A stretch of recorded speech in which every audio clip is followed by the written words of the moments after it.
So mga kamahitek, ipapakita ko sa inyo dito kung paano gamitin yung MACD indicator dito sa pagtitrade sa expert option. So eto na yun. So para gamitin yung MACD indicator, so ito lang yung tatandaan nyo, may dalawang guhit or linya dyan sa baba, yung red at blue. Pag mag-intersect yan or mag-crossover, mag-buy or sell kayo. Katulad nyan, mag-sell tayo dito kasi nga nag-intersect sila. So nag-sell ako dito ng 1,000 pesos, automatic profit tayo. So ganun lang yung gagawin nyo pag nag-crossover sila. Mag-buy or mag-sell kayo, depende kung saan papunta yung blue. So katulad niya, intersect ulit sila. So mag-sell tayo dito ulit ng 1,000 pesos. At kung makikita nyo, yung time frame natin 5 seconds lang, automatic profit kagad tayo. So pangalawang trade, profit tayo.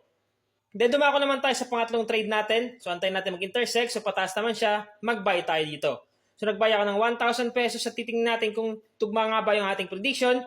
Automatic, profit na naman tayo. Sa mga gusto matuto mag-trade dito sa expert option at matutunan yung mga strategies dito para makapag-earn ng profit, mag-join lang kayo dito sa aking Telegram group. Andiyan sa may TikTok bio yung link. Mag-join kayo dyan para matuto kayo kung paano mag-trade dito sa expert option.